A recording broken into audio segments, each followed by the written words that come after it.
joins me in the studio. Marcus, we're going to start by looking at gas supplies during that ongoing crisis in Ukraine. We are indeed, Tom. We're looking at the story, of course, as the Ukrainian crisis continues. And meanwhile, Vladimir Putin in Moscow has said that Russia has no plans to halt gas deliveries to Ukraine. And he's reiterated that state-owned Gazprom could ask Ukraine to pay for its Russian gas supplies up front. Putin may be trying to ease concerns that European supplies could be hit if Russia turns off the taps to Ukraine. On its end, the European Commission has called on Russia to honour its commitments. Delano de Souza has more. Russia's gas exports to Ukraine are once again back in the spotlight. Moscow is calling on Kiev to pay $2.2 billion, sparking fears that Russia could turn off the taps. It last happened in the dead of winter in 2009 when supplies to Ukraine were disrupted for 2 weeks. That action also hit EU countries that depend on Russian gas through Ukrainian pipelines, including Bulgaria and Slovakia. This time around, Europe says current gas supplies are at a comfortable level. There are around 37 billion cubic meters of gas in the EU's underground storages, and this is nearly half of the capacity we have. Gas from Russia currently provides half of Ukraine's energy needs and around 30% of Europe's supplies. Ukraine estimates its gas reserves will last between 3 to 4 months. The Ukrainian government says it's in talks with German and French gas companies to shore up supplies. After Gazprom hiked prices for Ukraine by 80% at the start of April to $485 for 1,000 cubic meters, that could be a cheaper option. If Ukraine buys gas from Europe, it will be $100, $150 cheaper compared to the price Gazprom is offering. If Gazprom will continue this policy of offering political rather than economic prices, it will lose the Ukrainian gas market, which represents the second largest market after Germany. Experts say Russia is unlikely to do anything to jeopardize its gas exports to Europe that account for 70%.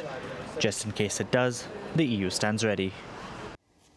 Angela Merkel has praised Greece for carrying out painful economic reforms. The German Chancellor was speaking in Athens during a one-day visit, meeting with young entrepreneurs. She said that there was untapped potential in Greece. Merkel travelled to Athens to show support for the Greek government. She arrived one day after it successfully returned to international bond markets. Many Greeks blame Merkel for pushing through tough austerity reforms. Ahead of her arrival, protests had been banned in parts of Athens. After all the necessary reforms and all the structural reforms that will be necessary in the future, Greece is acquiring more opportunities than difficulties, despite the fact that there is high unemployment and people cannot perhaps see the growth that is underway yet. OK, we're going to take a look at the stock markets next. European shares, they closed in negative territory on Friday, with the DAX in Frankfurt shedding the most of the main indices. European stocks, they were playing catch-up, if you will, after a sharp sell-off of technology shares in the United States on Thursday. And if we also talk you through the United States markets and where they are this session, you'll see that we're seeing a sell-off for a second day running. The Nasdaq is down 1.4% this hour. Banking shares in particular are hard hit over on Wall Street at the end of the trading week. And let's take a closer look at why that is. Shares in America's biggest bank are leading those banking shares downwards on Wall Street. It comes after JP Morgan Chase reported a 19% drop in the first quarter earnings.